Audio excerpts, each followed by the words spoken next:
Hi friends, good morning. Welcome back to our channel MK study info.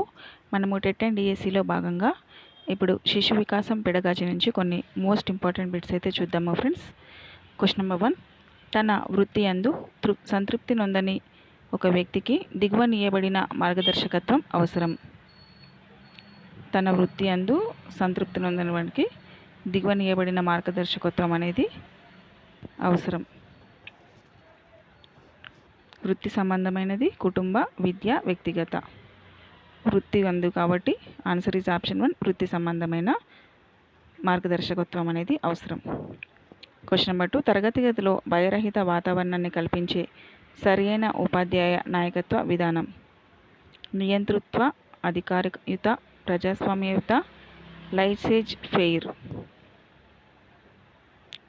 Answer is option 3. ప్రజాస్వామ్యయుత నాయకత్వ విధానం. Question number 3. ఆహారము మరియు నిద్ర దీని కిందకి వస్తాయి. రక్షణ అవసరాలు, శారీరక అవసరాలు, ఆత్మ ప్రస్తావన అవసరాలు, ప్రేమ మరియు తత్సంబంధిత అవసరాలు. ఆహారం మరియు నిద్ర అనేది మన శరీరానికి అవసరం కదా ఫ్రెండ్స్. Answer is option 2. శారీరక అవసరాలు. Question number 4. ఈ విధమైన నాయకత్వంలో నాయకుడు ఒకడే నిర్ణయం తీసుకుంటాడు. నిరంకుశ నాయకత్వం, ప్రజాస్వామ్య నాయకత్వం, లైసేజ్ ఫెయిర్ నాయకత్వం, అనుమతించే నాయకత్వం. Answer is option 1. నిరంకుశ నాయకత్వం. Next question number 5. అనిర్దేశిత మంత్రణంను ఇలా కూడా అంటారు. సహాయార్థి కేంద్రిత మంత్రణము, సమస్య కేంద్రిత మంత్రణము, కౌన్సిలర్ కేంద్రిత మంత్రణము, శ్రేష్ఠ గ్రహణ మంత్రణము. Answer is option 1.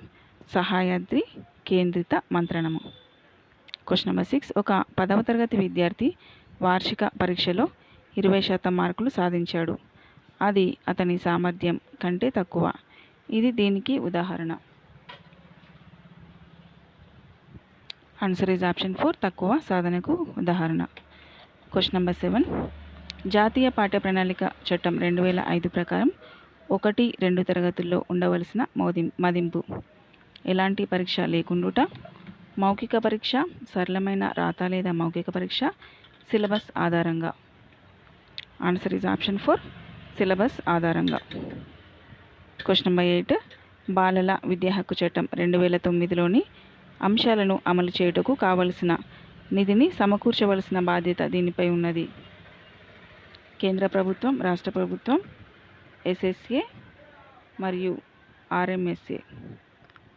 కేంద్ర రాష్ట్ర ప్రభుత్వాలు. Answer is option 4. కేంద్ర రాష్ట్ర ప్రభుత్వాలపై ఉన్నది.